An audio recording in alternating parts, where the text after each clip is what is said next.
I'm Lights Camera Jackson, and welcome to LCJ Live. Today is Sunday, September 18, 2022. If you're watching live here on YouTube, thank you so much. After the fact as well, awesome.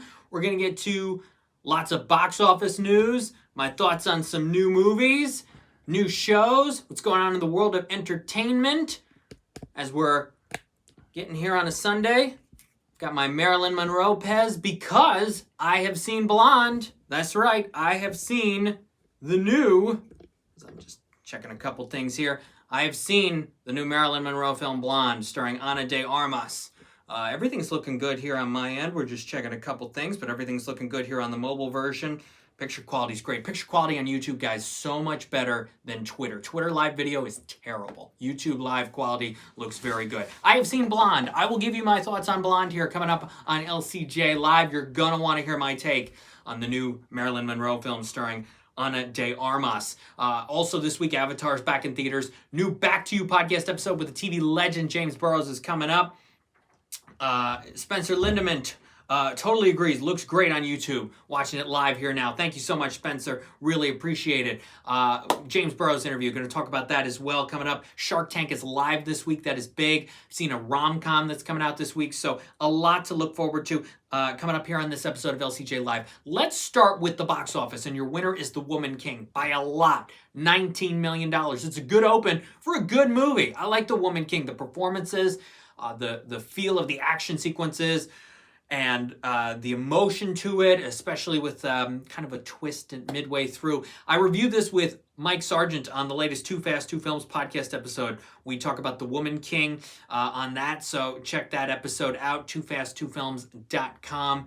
Also, we review Confess Fletch, which is the new John Hamm Fletch movie that did not do so hot at the box office this weekend, but it's also on VOD. Yeah, Fletch only made $260,000, not in many theaters, but maybe it made more money on VOD. Anyway, new episode of that at toofast2films.com. So The Woman King, number one with $19 million. I think Viola Davis and Sony have to be happy. That's a good number and an easy number one. Number two goes to Barbarian, which went from about $10.5 million down to $6.3. Not a huge drop this weekend, especially with some horror competition. $6.3 million for Barbarian. It's at $20.9 million right now. In third, it's basically a tie between Pearl and See How They Run, both estimated with $3.1 million this weekend. Pearl A24, the prequel to X, which did not make a lot of money when it came out earlier this year, but nonetheless, A24 is really into this franchise, really into they want a third installment already, even though this sequel, this prequel, Pearl, $3.1 million, X made $4.4 million in its opening weekend, so already less than what the other one made, but they want to keep going forward with this. See How They Run, which I think is, fortunately, a terrible film. Saw this Thursday and was like, there is nothing here. I have no interest in this. The performances, the story, it's very Wes Anderson-y and copycat-y. Not a fan of See How They Run. Also $3.1 million from Searchlight. When the actual results are released tomorrow, we will see which one is on top out of those two. Bullet Train rounds out your top five, $2.5 million. It's at 96.4, so it needs another 3.6 to get to 100. Sony will try all they can to get Bullet Train to get to 100 million. Even if it makes another 2 million next weekend, it'll be 98.4. Stuff during the week could get it to 99. Yeah, they need a $2 million weekend next weekend in order for it to get to 100. At this point, I think they're really going to try. We have Bullet Train. Also, Top Gun Maverick and DC League of Super Pets with a tie this weekend. 2.2 million each. Top Gun Maverick is at 709.1. Amazing. And DC League of Super Pets is at 87.9. Had a $23 million open, a very good multiple. Families still looking for something to see because there's nothing for families until Lyle Lyle Crocodile on October 7. So 2.2 million for Super Pets. Going to make another $1.5 million next weekend, I'm sure. I think it's going to try to get to 90. It will not get to 100 million, but Warner Brothers will try to get this to $90 million. Let's see. The Invitation, 1.7 million. It's at 21.5. Minions: The Rise of Gru, still 1.3 million this weekend. It's at 364.1. And rounding out your top 10 is Moon Age Daydream, the David Bowie documentary, which Opened in just 170 theaters, all IMAX, but I had a feeling if you're a diehard David Bowie fan, you were going to want to see this right away in IMAX. 1.2 million in just 170 theaters. That's a $7,000 per screen average. Fantastic. For a good film, it is an immersive experience. Now, I saw it last Wednesday at a special screening, the standard 2D version, but I sat front row. I wanted to get that full experience. It captivates you right away. Really cool songs, really cool moments, footage, personal footage, concert footage, and a really remarkable technical achievement for director Brett Morgan, who had an exclusive intro before the movie, and just for this special screening. And he talked about how much this means to him, this movie means to him, and you could really feel that. So Moon Age Daydream, a documentary feature contender, especially for the Critics' Choice Documentary Awards. Already in the top 10, Neon has to be thrilled. 1.2 million, 170 theaters, $7,000 per screen average. The results for Clerks 3 are not out yet, but Clerks 3 made 1.1 million on its opening night Tuesday. Not quite as much money Wednesday, Thursday. The weekend results aren't in, but it's at a 1.5 after the first 3 days, and we'll see when those results are released. Last weekend's number 2 movie, Brahmastra Part 1 Shiva, dropped out of the top 10, went from 2 to 11. That's hard to do. It dropped from 4.4 million down to 1.1. That is hard to do, to go from number 2 to 11. Oof, but it did. Beast is not in the top 10. Lifemark not in the top 10. So a few stepped out for some of these new movies. The Woman King, Pearl, See How They Run, and Moon Age Daydream to come into the top 10. You're joining us here on LCJ Live. That was the box office report. We're now going to talk about some of the movies opening up this week, including Meet Cute, which I have seen. It is a rom-com, a little drama too, on Peacock, starring Kaylee Cuoco and Pete Davidson. I am not allowed to share my thoughts on this movie until Wednesday, which is when it debuts. I really can't say anything. I really can't. But I have seen it. I have seen Meet Cute, and look for my thoughts on that later this week. Coming out on Netflix this week is a film called Lou, which I'm looking forward to checking out. Allison Janney. Also, the new Sidney Poitier documentary called Sydney is on Apple TV Plus this Friday. I'm looking forward to watching that. A Jasmine's Blues. I'm looking forward to seeing this as well. The new Tyler Perry movie comes out this Friday on Netflix. Avatar is back in theaters, one of the biggest movies of all time, which I remember seeing in 2009. If you remember, when Avatar opened in 2009, it opened to $73, $75 million, something like that. It ended up grossing 10 times that, $750 million total. It was not one of the biggest opening weekends of all time. So many movies made so much more money in their opening weekends than Avatar. But because of the 3D factor, the holiday factor, and the longevity, and people wanting to see it for award season and all of that, it was just incredible with the box office run it had back in 2009 and early 2010, that it had the legs to do that. We had a special edition that came out in 2010, and now it's back in theaters in 3D 3 months before the sequel, The Way of Water, is going to be coming out in December. Disney, James Cameron, 20th Century want to get everybody ready for the new Avatar movie, so you can go see the original Avatar starting this Friday. And it's only going to be out for 2 weeks, but I think they'll extend it. If it does well, they will extend it beyond the 2 weeks. So Avatar is in theaters. Also, Don't Worry, Darling, which opens Thursday. And I'm looking forward to seeing this. Olivia Wilde's new movie, starring Harry Styles, Florence Pugh, Chris Pine, Kiki Lane, Gemma Chan, Nick Kroll. Some others are in it. Don't Worry, Darling. It's supposed to have this kind of Truman Show vibe. I love the Truman Show, and some other thrillers she was inspired by. We'll see if it works, and we'll see how it does. I would suspect, I guess it's going to be a battle between Don't Worry, Darling and Avatar for the theaters. I know a couple other movies are coming out, smaller releases, but it'll be Don't Worry, Darling versus Avatar. How big will Avatar be? Not quite sure. But if you've seen these recent re-releases, they only made a couple $1 million. But I think Avatar is going to do better than just a couple million. Woman King's second weekend, maybe it'll do 12. Can Don't Worry, Darling do more than 12 million in its first weekend? I think it can, but I know Warner Brothers is probably holding their breath. They're not quite sure if they have a guaranteed #1 movie, so we will see with those box office results. Now, I have seen Blonde. All right, the new Marilyn Monroe movie. It's playing in select theaters right now. It's going to be on Netflix next Wednesday, September 28th. I watched this last night. All 2 hours and 45 minutes of Blonde. And wow, does it feel long.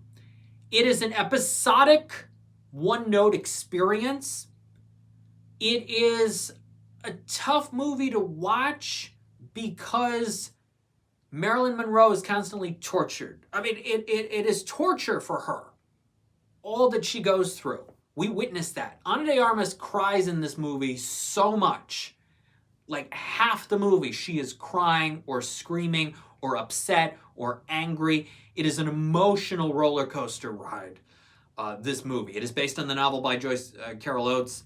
Andrew Dominik wrote and directed it. It's an emotionally demanding role for Ana de Armas.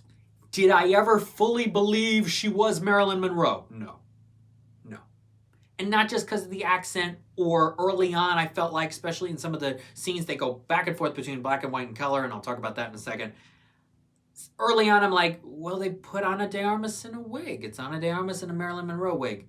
And about halfway through, I just sort of accepted the fact that she's playing Marilyn Monroe, but never was fully immersed in her being Marilyn Monroe.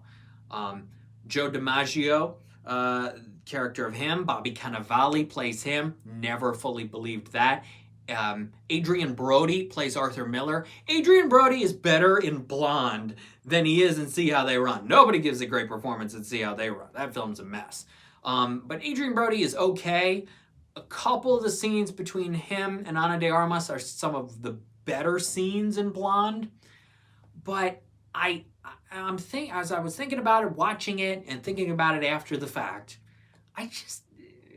what was the point? We know so much about Marilyn Monroe's life and the pain she went through already. We know so much. There is very little new here in Blonde to open our eyes to what Marilyn Monroe went through. Very little that's new. So ultimately, what was the point? Also, Andrew Dominik does all these things, from going from black and white to color constantly, to music incorporation, in and out, random cuts, to other tricks with the camera, to other things he does with the characters, spin techniques, all these things that are very distracting and very kind of, I don't know, boastful. I mean, it's very show-offish and just kind of with an attitude of, look what I can do. And when you get a feeling early on, and I had a feeling early on that we were going down that path, it does not sit well. It leaves you with a bit of an aftertaste, a bit of a sour taste of this kind of look what I can do attitude when you make a movie. Never really been a fan of those. So Blonde, as much as I appreciate what Ana de Armas had to go through, especially with the 2-hour, 45-minute runtime, and I'm sure there were scenes that were cut out. What was the point of this? Just an exercise in showing Marilyn Monroe? I mean, we had My Week with Marilyn 10 years ago, 11 years ago, with Michelle Williams. Not a fan of this movie. It's not a complete disaster, but it's a tough movie to watch. It's a tough experience, and it does not work. It does not work emotionally, and it doesn't open our eyes to anything new, and I never fully believed her as Marilyn Monroe. That's Blonde. It's next Wednesday. It's on Netflix. It's in select theaters right now. I'm sure it's going to have a lot of people talking. It already has, but a lot of people will be talking about this through the award season. Could she still get some nominations for Best Actress? Yes. I mean, I had similar-ish thoughts, though a little different. Being the Ricardos was a lighter movie in tone compared to this, but, you know, Nicole Kidman, I thought the voice in just regular dialogue scenes, not the Lucy voice of I Love Lucy, but that bugged me. The whole vibe of being the Ricardos, I didn't love, and she still got nominated for Best Actress at the Academy Awards. So Ana de Armas could be on that ballot. We'll have to see how things go, but not blown away by any means by Blonde. This Friday, Shark Tank is live on ABC, and I think it's going to be interesting television. Anything live I'm always fascinated with, but here's a show that's been on the air for like 15 years, and they've never gone live, and anything can happen.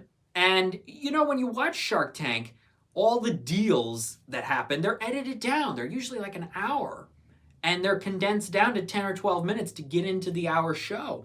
But here you've got deals that are going to happen live with the 6 sharks. What will happen? I am genuinely curious and interested to see what happens with Shark Tank Live this Friday at 8 o'clock on ABC. And in just hours, in less than 12 hours, just about, new Back to You podcast episode will be up on Podbean, Apple Podcasts, Spotify, my website, social media platforms, the Back to You Pod Twitter account for Back to You Podcast. New 15th anniversary of Back to You episode of the Back to You Podcast. We celebrate the 15th anniversary of Back to You, which premiered tomorrow, September 19th, 2007, 15 years ago. And joining me is the show's director and executive producer, a television legend, James Burrows. We have an exclusive conversation about Back to You. We did this at the end of June. I've been saving it since the end of June. And we talk about Back to You. He's had an unbelievable directing career. Directing episodes of, Frasier, Friends, Cheers. He co-created Cheers, Taxi, Will and Grace. The list goes on and on. Big Bang Theory he did the pilot for, and he directed all 17 episodes of Back to You. We have a great, interesting conversation about Back to You. New podcast episode coming at you very soon for the Back to You podcast, so looking forward to sharing that with all of you. And when we're back here next Sunday at 12 p.m. Eastern for another new episode of LCJ Live, we'll see how Don't Worry Darling and the re-release of Avatar do at the box office. Will either or both of them beat The Woman King in its second weekend? And we'll preview some of the big movies coming out for the end of September, plus film festival news. Film festivals are underway. We'll share some thoughts on that and more. Go to my Twitter at LCJ Reviews, Instagram at LatesCamJackson. Be sure to subscribe to this YouTube channel, youtube.com/LatesCameraJackson. And of course, go to lights-camera-jackson.com. Some new animation scoop Q&As, LCJ Q&A podcast episodes on the way. And of course, the brand new episode of the Back to You podcast. If you go to the website, by the way, you can get my full written review of See How They Run and lots more on the way. Thank you for watching today's episode of LCJ Live. Really appreciate it. I'm Lights Camera Jackson, and I will see you next time. Bye-bye.